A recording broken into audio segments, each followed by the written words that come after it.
मनसेनं स्वीकृत नगरसेवकांच्या निवडीवरून ठाकरेंना डिवचलं.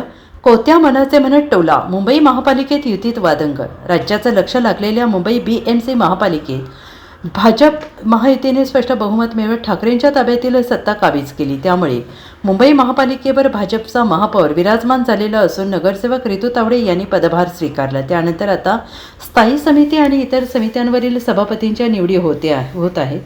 दुसरीकडे स्वीकृत नगरसेवकांपदांसाठी सुद्धा हालचाली सुरू झालेल्या असून मनसे एका स्वीकृत नगरसेवक पदासाठी आग्रही असल्याचं समजते. मात्र ठाकरेंच्या शिवसेनेकडून 3 नगरसेवकांची नावे ठरत असल्याची माहिती येते आहे. त्यावरून मनसेच्या संदीप देशपांडे यांनी व्हॉट्सअप स्टेटसवर टोला लगावलाय. मनसे प्रमुख राज ठाकरे यांनी उपमुख्यमंत्री एकनाथ शिंदे यांची भेट घेतल्याची चर्चा सुरू असताना दुसरीकडे मुंबई महापालिकेतील स्वीकृत नगरसेवकांचा मुद्दा चर्चेत आहे.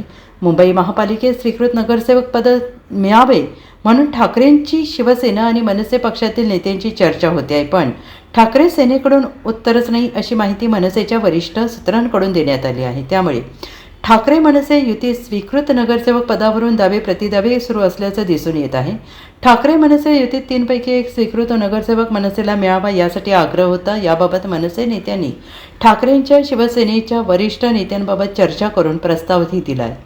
त्यावर प्रस्ताव पक्षप्रमुखांना सांगून कळवतोय असे मनसे नेत्यांना सांगण्यात आले. पण कोणतेही उत्तर स्वीकृत नगरसेवकाच्या प्रस्तावाबाबत न देण्यात आल्याची माहिती मनसे पक्षातील सूत्रांनी दिली. त्यातच आता शिवसेनेच्या या भूमिकेला टोला लगावत संदीप देशपांडे यांनी व्हॉट्सअप स्टेटसवरून शिवसेनेला डिवचलं आहे. Bureau report SBN Marathi, Mumbai.